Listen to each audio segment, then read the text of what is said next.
Αν είχες μάτια. Αν είχες μάτια για να δεις τα αστέρια, τότε τα όνειρά μας δεν θα ήταν μικρά σαν χειμωνιάτικες μέρες και δεν θα ήταν τόσο μεγάλη η πόνη μας σαν χειμωνιάτικες νύχτες.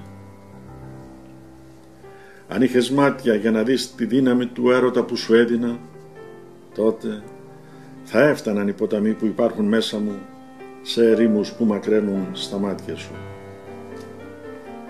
Αν είχες μάτια για να δεις τα μονοπάτια του αύριο, δεν θα χτυπούσε μόνο η δική μου καρδιά για αυτό τον έρωτα. Δεν θα τον ένιωθε μόνο η δική μου ψυχή και δεν θα περπατούσαν μόνο τα δικά μου πόδια σε αυτό το δρόμο που τώρα μας πονά. Αν είχες μάτια για να δεις τα φεγγάρια, δεν θα κρύωναν τα μάτια σου σαν την καρδιά μου που πάγωσε όταν μου έκλεισες την πόρτα.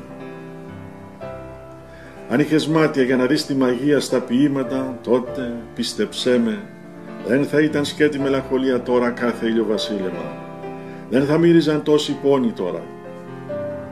Αν είχες μάτια για να δεις το τραγούδι της βροχής, δεν θα ξεχνούσες ποτέ αυτό που σου είπα από την αρχή όταν ξεκινήσαμε αυτό το μαγικό ταξίδι.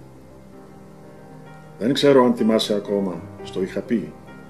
Θα μας ζηλέψει ακόμα και ο έρωτας αν καταφέρεις να μου ανοίξεις βαθιά την ψυχή. Αν είχες μάτια για να δεις τα χρώματα της ελευθερίας, πίστεψέ με, θα μου απαντούσες ακόμα και τώρα. Εκεί στα χωράφια σου ακόμα είναι απαγορευμένος ο έρωτας. Ακόμα χτίζεις τείχους γύρω από τον κήπο των φόβων σου. Ξέρω, δεν έχεις τη δύναμη να μου απαντήσεις, αλλά πίστεψέ με, ο αητός δεν μπορεί ποτέ με τα φτερά του σπουργητιού να πετάξει ψηλά. Και πίστεψέ με, το σπίτι σου είναι πολύ στενό για να χωρέσει τόσο πόνο, τόση στενοχώρια.